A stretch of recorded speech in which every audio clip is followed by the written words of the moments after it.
Thank you, Jen. Good morning, everyone. So I'm going to explain what is the role of an advocacy or legislative chair. The role of a PTA advocacy chair is important to local, state, and national advocacy efforts on behalf of children in your school district, Michigan, and the nation. The Michigan PTA encourages all councils and local units to have an advocacy chair position.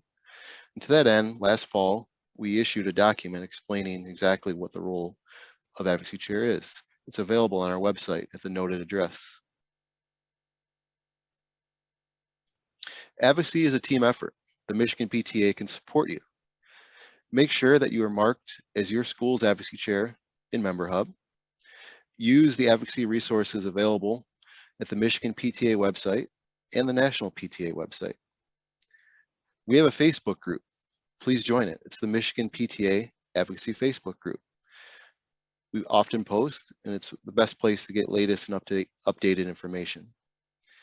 If your local PTA unit has a council or belongs to a council, please reach out to them. They can be another supportive resource.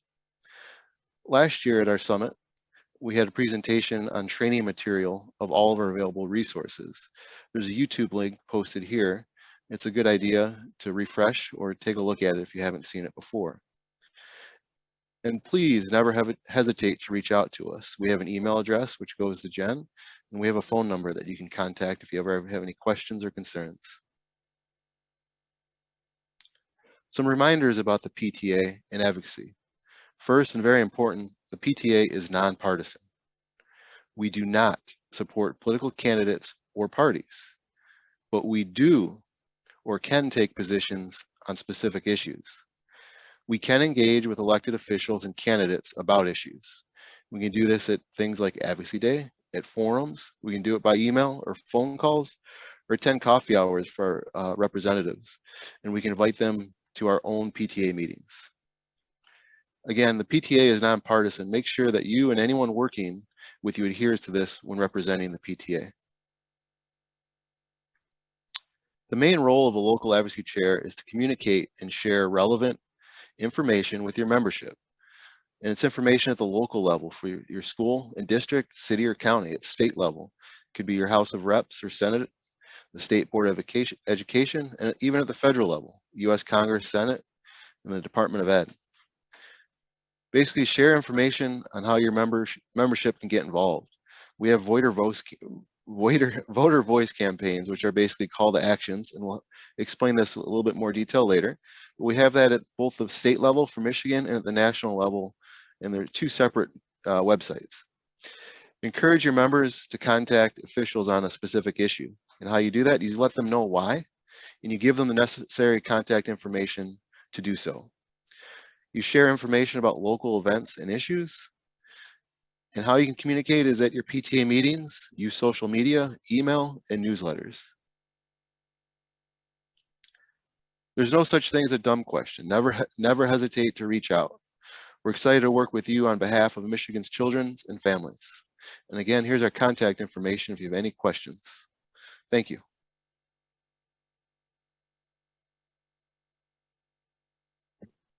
Thank you, Mike, for that information. Now we're going to turn it over to Marianne Van Hatsema, who's going to talk about Michigan school funding.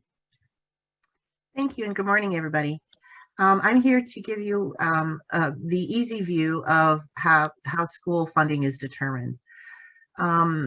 It's important to understand how schools are funded to understand where the challenges lie in funding for education. So as you can see from this particular slide, the majority of the funding comes from the state school aid fund, about 73%. There's about 18% that's local sources, and then about 9% that's federal and other. And as we move through and look at the next slide that gives more detail in regards to the school aid sources, the majority of that state aid funding comes from sales tax. So as we hear about the impact to our educational funds, state tax plays a really big role in that. As you can see from here, sales tax in totality is about 45%. And then there's assorted other taxes, state education tax, income tax, use tax, tobacco tax, that also helps to fund education. These numbers are based on 2019-20 data, but the percentages are pretty still closely aligned with that. So in the pandemic time, as sales tax was impacted when people weren't traveling, people weren't spending, people weren't doing purchases, the impact to the school aid fund was a challenge. As that revenue source had dropped dramatically, we heard a lot during the first year of the pandemic about potentials of schools not being funded for that current year and losing some of the funding that they had originally planned and had budgeted for. So those were some of the challenges, and we can see how any small shifts within sales tax can really impact the source of funding for education. As we move on to the next slide, we see the use of funds. School funding, the majority of the school's funding comes from foundation allowance. Foundation allowance is the per pupil funding that each school receives. We have the annual counts that are done twice a year within the school district. There's a pupil count that is done during those 2 times. That per pupil count is then multiplied by the $8,700, which is our current per pupil foundation allowance. And that is the portion, 63% of the funding is based upon that. Others, non-categorical funding is things like special education, MIPSers, which is the retirement fund, federal programs, at-risk funding, early childhood is funded separately as well. So, but the bulk, as we can see, is from that per pupil foundation allowance. And so what's critical is, having that equitable foundation allowance and also just equitable funding throughout. So that is the challenge that we still continue to have within education.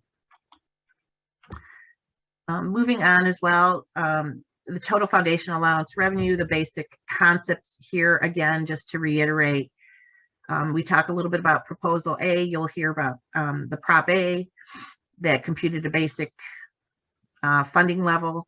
Then we have that amount of a per pupil that we just spoke about, the $8,700. The number of pupils based on that weighted average of February and October. During the pandemic, there were some allowances made and some adjustments to that, acknowledging that initially we didn't have equitable opportunities and for all students to have access to online education due to challenges with technology and so forth. And so there were some adjustments made to that funding, that per pupil weighted average during the pandemic times. But overall, that we have now gone back to that calculation of the student count. And then moving on as well, the examples of categorical funding, state funded grant programs, amendments to the State Aid Act, things, MIPSers is what I referred to earlier, which is the retirement contribution for teachers. Also, there's hold harmless districts, there's adult education, which is separate, the Great Start Readiness Program, which is also state funded, vocational ed has a separate funding as well, and intermediate school district general operation funding. As you can see, the calculations related to school funding are very complicated, not just straightforward. So it's really important to understand all the impact that all these buckets of funds have to a school system being able to provide an appropriate education for their students. Moving on to talk about some of the challenges a little bit. During COVID, I think a lot of people had heard about the additional funding school districts were receiving, the ESSER funds, which we are now in ESSER 3. So there's ESSER 1, ESSER 2, and ESSER 3. ESSER 1 and ESSER 2 were provided to school districts and were really used for things that were, supplies or things that were critical for the operations of the school. When we had desk shields and all of those filtration systems in the schools, all of those types of things, it was really more supply based on what do we need to do in order to help support the schools to get the supplies they needed for education. The ESSER 3 funding, which is the most current funding, is really very specific to economically disadvantaged and really focuses on the social emotional learning and what we can do to bring children back to school, back to the classroom, and to get them on an equal plane.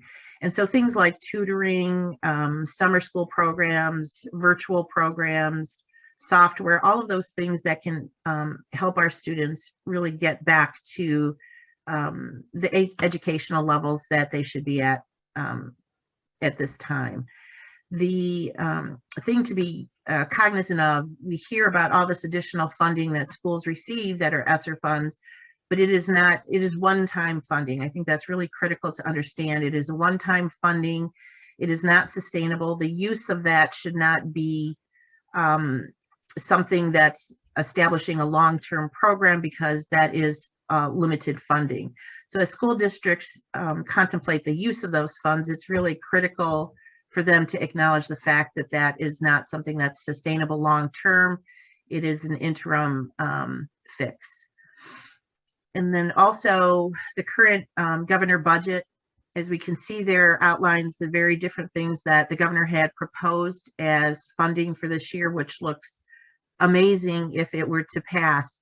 But I think what I need to bring us back to is the fact that since the majority of the funding to our state aid fund is based on taxes, this governor pending budget was based on or was built at a time in January where there was a lot of conversation about tax surplus in the state, that the tax revenue was better than they had originally anticipated.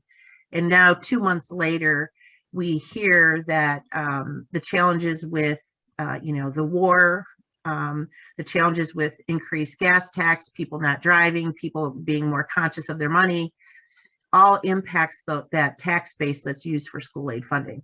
And so although we see this is what the governor had originally proposed and it would really help to get us at a better place, we have to acknowledge now 2 months later that the challenge is this something that's actually sustainable? So again, our school aid funding, it's always a bit challenging because it's dependent on the success and the revenue of the state, the majority of that funding. And I think that would be the end of my presentation. So thank you.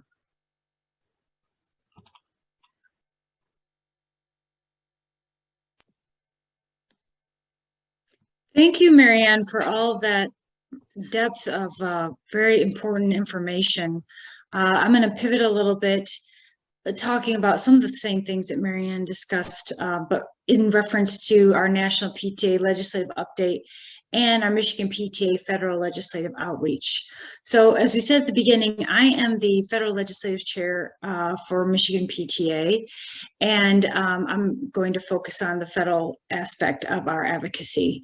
National PTA is celebrating 125 years. It's our 125th anniversary of PTA. So this year, our legislative conference and national convention are going to look a little bit different. They're going to be combined. So we just want to make sure that everyone knows that as a PTA member, you are invited to this. Last year, we had 25 Michigan PTA advocates join us for legislative conference, and it'd be great if we could kind of extend that into this year. So if you are interested in joining us either in person or virtually for some of our meetings with our federal members of Congress, please let me know. The convention itself combined with legislative conference will be June 13th through the 19th, and it's going to be in Washington, D.C. But that Hill Day, when we meet with our representatives, will actually be in D.C. on the 14th of June. You can go to pta.org for more information and to register. But once again, please let me know if you are going to join us. And even if you just want to meet with your member of Congress, I'm going to try to get as many meetings done that we can do in person on the 14th, but we probably won't be able to meet with everyone then. So just reach out to me and let me know. We would love to have you.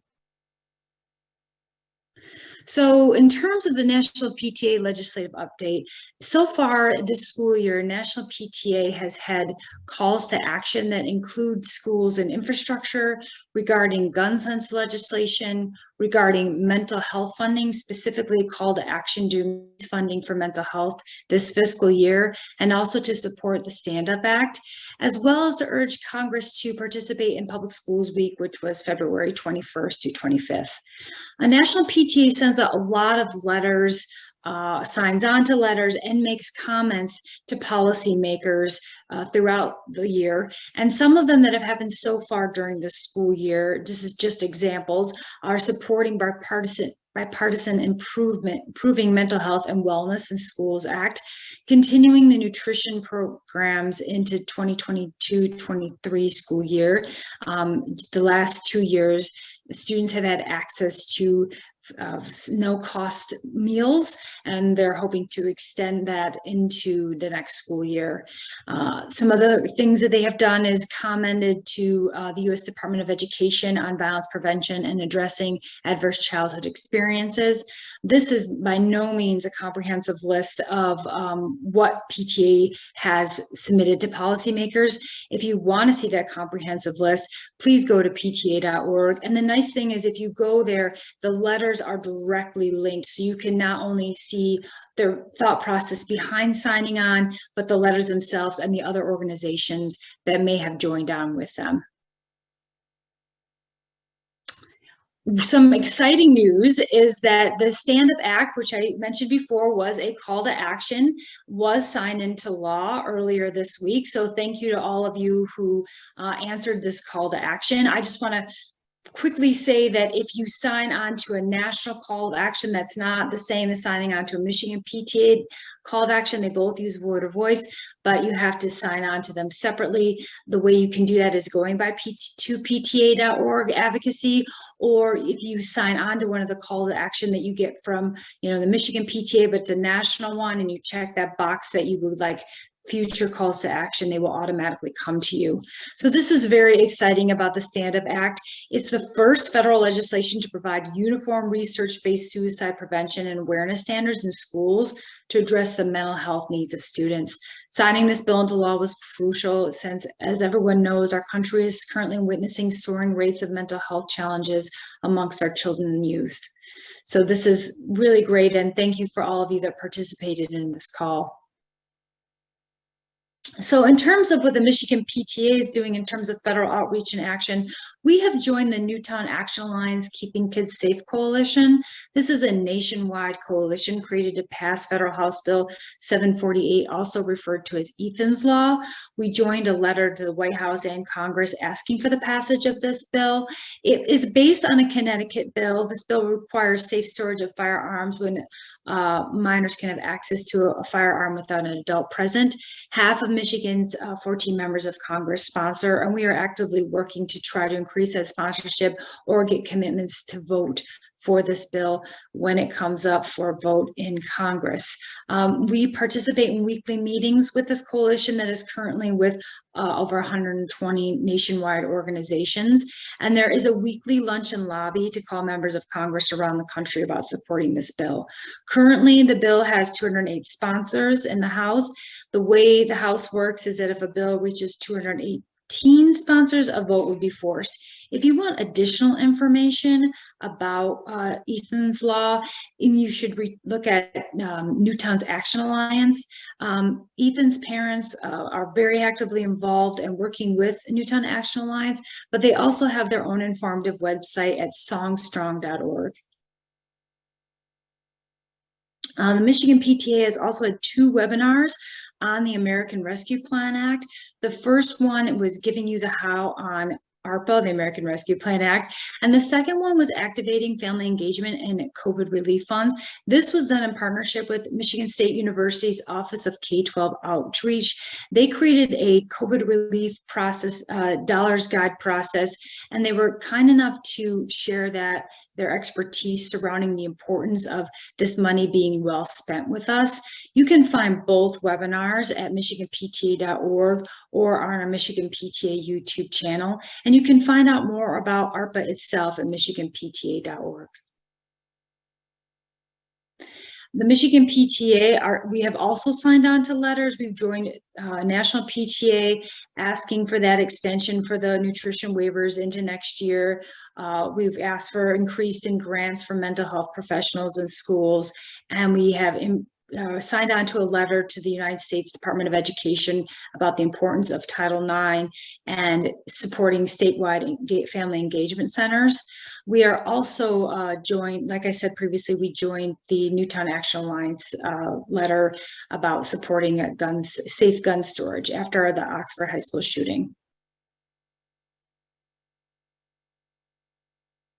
And now Jen Garland will talk to us about Diversity, Equity, and Inclusion Committee.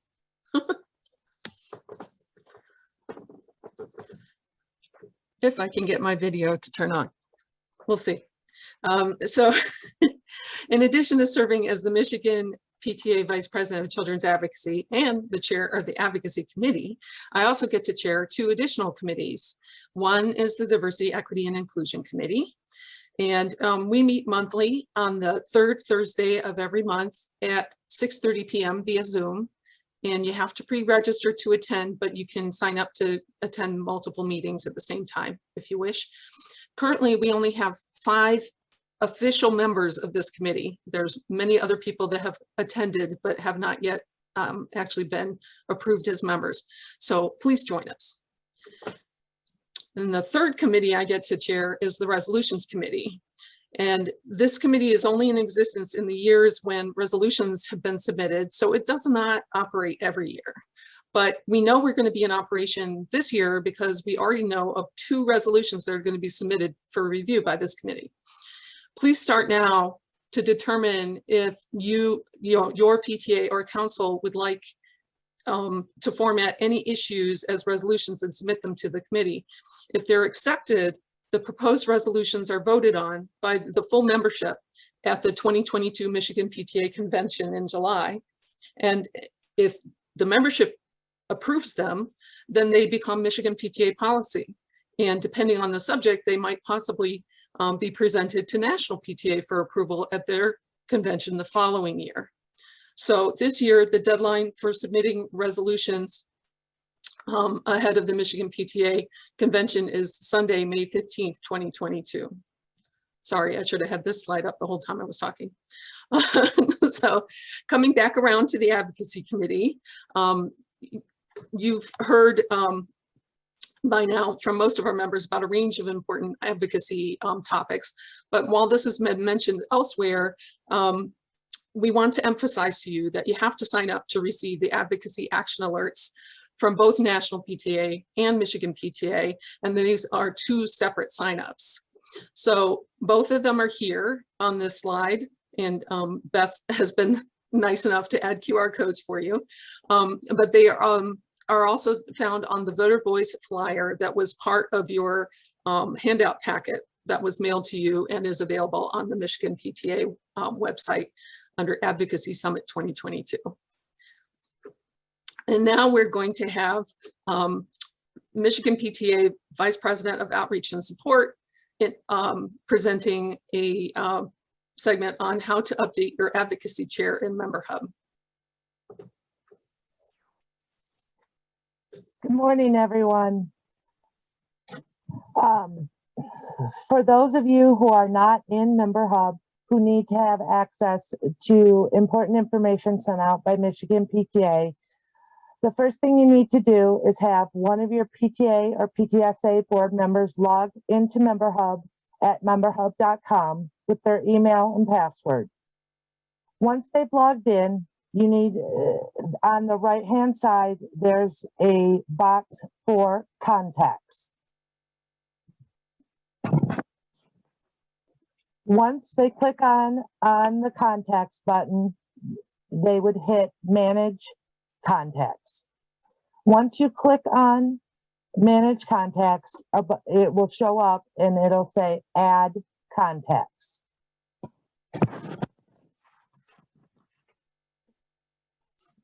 You then would choose your organization and click next. Add the legislative chair's email address or advocacy chair, email address, name, phone number, as well as mark that they will receive an email once they have been added. You can also add a personalized message. As well as mark that they will receive an email once they have been added to, and can also add a personalized message and then hit save.